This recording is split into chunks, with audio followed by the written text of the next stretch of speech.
warm welcome back, and it is the 1st of October today and it's 20 degrees at the moment. We've got a bit of a cloud covering, so it's keeping the temperatures down a little bit. It's supposed to come out this afternoon and give us 30 degrees. Coco, unfortunately, she has sat in one of those sticky pads and she's got glue all over her and we just can't get her. She's very temperamental. She'll be touched when she wants to be touched, and she knows that we're after her. Abe thought she caught her last night. She'd come into the kitchen to moan that she hadn't had her tea, so he put the shutters down about to that much and he climbed out of the window and shut the front door, and she managed to get out of the shutter, so she knows that we're after her, but she's just, her back leg is covered in glue and I'm sure it's not going to be good for her, but I'm just worried in case she eats the glue. So I'm trying to get hold of her to actually go over with this brush and try and brush some of it out. But yeah, yesterday I actually found, it looks like a nest in the back of my oven. So Abe forgot to bring his drill bit back from a friend's house, so we haven't been able to get into the back of the oven and see what we've got there. We didn't have this problem last year. I don't know why we've got such a big problem this year with that. I'm just cleaning the back of the cooker and look what I found. I absolutely don't think that they're going to fare at all because I've had the oven on. Oh. So these are the tomatoes where I nearly threw away the little plant because it was doing so badly, but I'm so glad I didn't now. So we're getting like a second crop in October, big and bushy, and they're still flowering.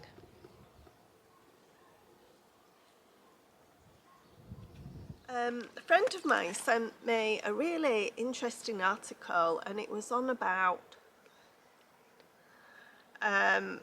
and viruses like flu, etc.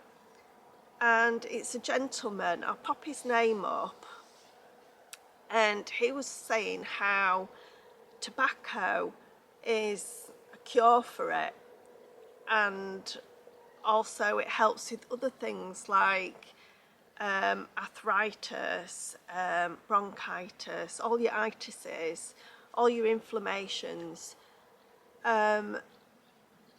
And it's really funny because he said nightshades, you get told that you shouldn't actually, you have to keep away from them, but nicotine is found in a lot of nightshades, like your aubergines, your tomatoes, your potatoes, and I just found it such an interesting article, and I think if you've got like 10 minutes to spare, it's really worth listening to cold and flu season now.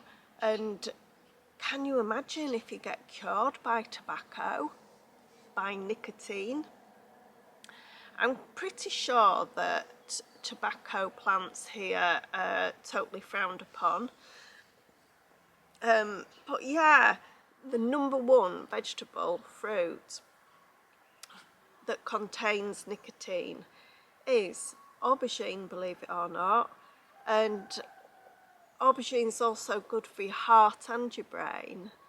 And also tomatoes, your potatoes, all your nightshades contain nicotine.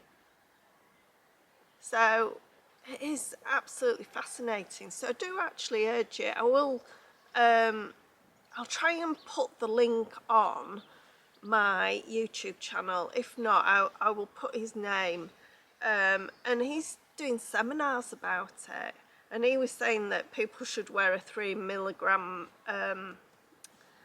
tobacco patch. But yeah, can you imagine if it was just as simple as that to cure things, especially with what we've just gone through over the last 4 years.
Quick stop at the water dog. I had a Coca-Cola. Angela had a pint. half the lager. And that is an awful lot of food, what we're going to order, but we're doing it as a treat. We used to come out at least once a week, but not always for sushi. But we haven't been out for 2 months, and because we're saving up for our tax bill. But you know, it is such good quality as well here. So yeah, we'll video everything that actually comes out. So you have to come on a day that you're absolutely starving, and of course you can have as much as you want as well. And me and Angela, we've decided to have a good day out. Cheers, darling. Where's the little book that I can write what I want? You can't have it. Why not? Because too much control for a woman isn't a good thing. So you've had your little bit of control when it comes to ordering the food, and now it's the man's time to take over. You're so funny, Eb. You're so funny. So that is the first bit of our sushi. So just before Angela. That is my absolute favourite. It's salmon wrapped in the rice with the seaweed and sauce on, and it's absolutely gorgeous. And what I'm doing is... That's mine. I got a bit of wasabi there. It's very difficult to do this. And what I do is I go up to my wife and put so much wasabi on that. I know your game.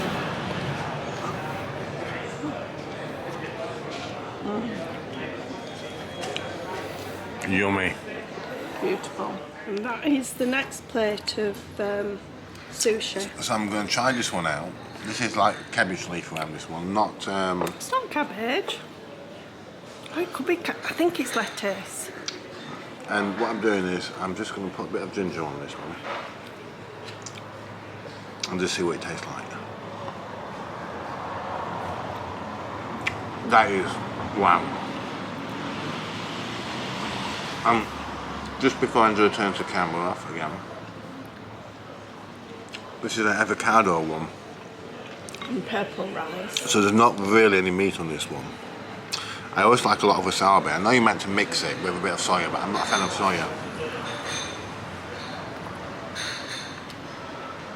That's unusual, but really nice.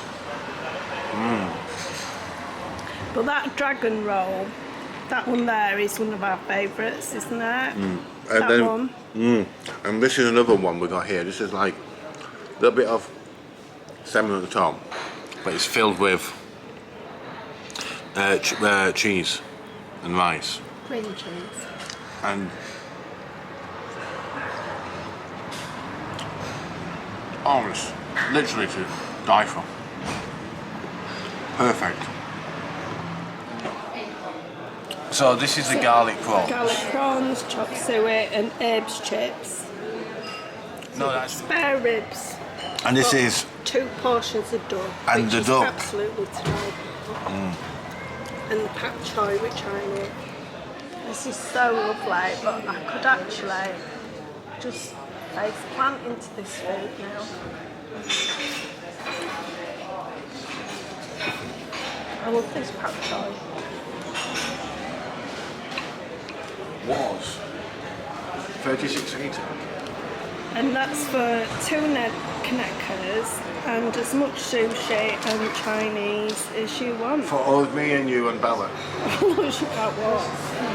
She literally cannot walk.